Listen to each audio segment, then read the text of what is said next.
Hello everyone, welcome back to my channel. Today, let's unbox and test out a pen that is new to me called the Pilot Kakuno. Alright, here she is, all new in her shiny little box with a smiley face and everything, very cute. I decided to go with the EF nib, which is the extra fine point, just because I have a tendency to really like the extra fine points. I also picked up some blue-black ink because I've been super into navy colored inks lately. So let's get to unboxing, shall we? I'm going to go ahead and unbox the ink first, just for reasons.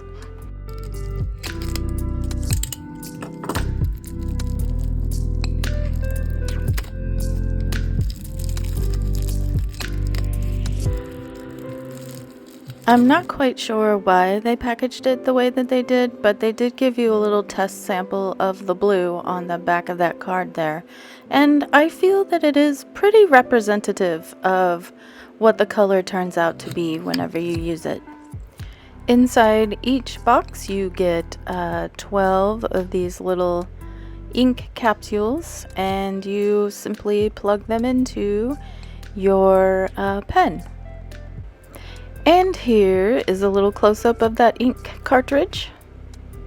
And now it is time to unbox the pen, the whole star of the show.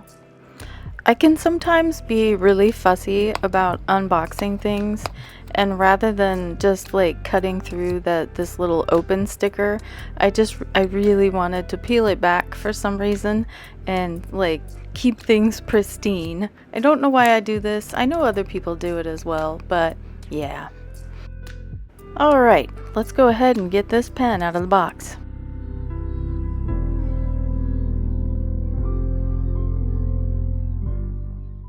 The little starter kit here comes with one ink cartridge in black, as you can see here.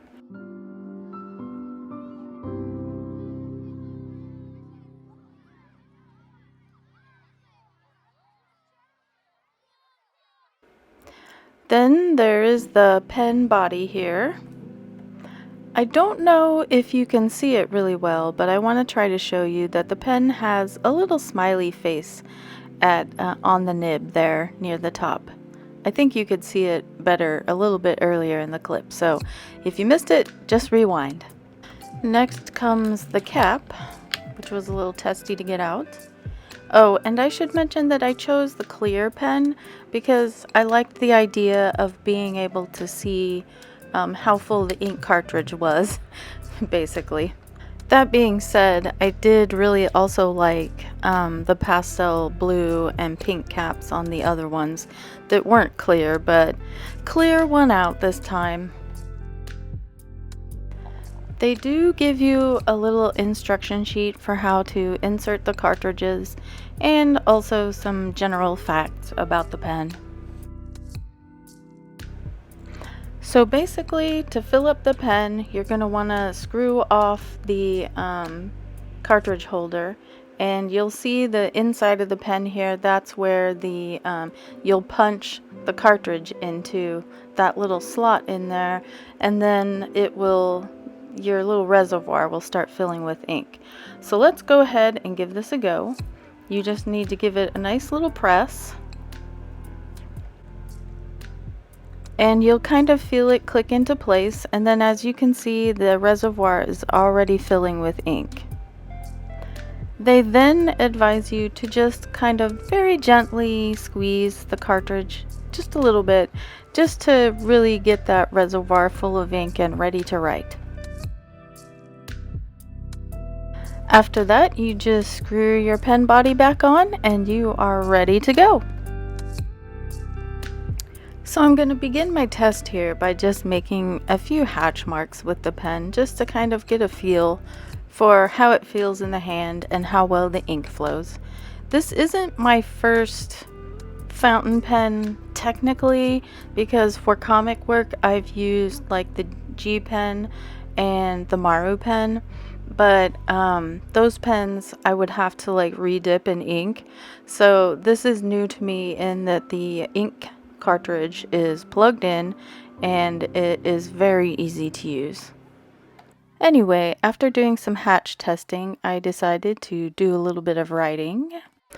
Honestly, I wish that I had tried some of these quote-unquote writing pens for my comic work, because I feel like it would have made things a lot easier back then.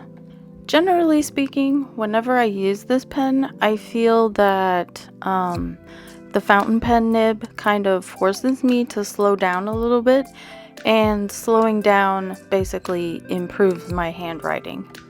I was also very interested in testing out the line weight of this pen, so I tried different pressures to see how variable the width of the line would get with the pen.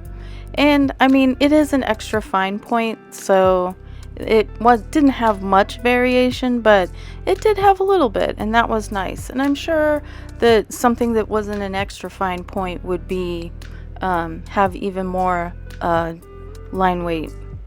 I did want to compare it with my Uniball Signo, so I went ahead and wrote a little bit here. Basically, with the Uniball Signo, I write a lot faster, but then with speed comes messiness.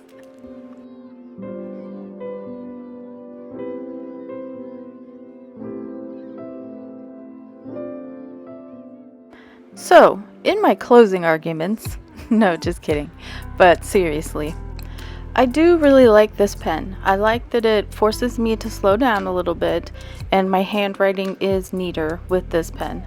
Also, I really like this ink color.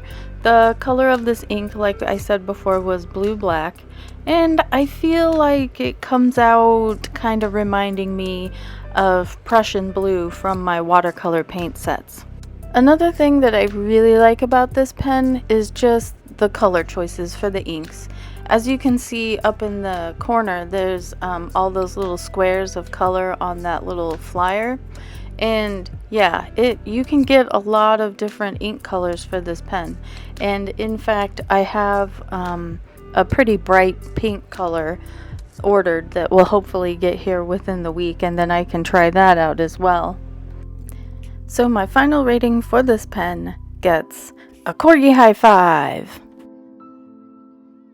So how about you? Have you tried this pen before? Did you also like it? Or did you not like it?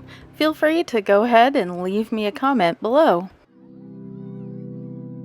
Also, please feel free to share any pens that you love, as I'm always interested in learning about new pens. So that pretty much wraps up this video for now. Again, please leave a comment, share your pen loves, and give me a thumbs up if you like this video. As of right now, I'm hoping to have another video up same time next week. So I will see you in the next one, everyone. Bye-bye.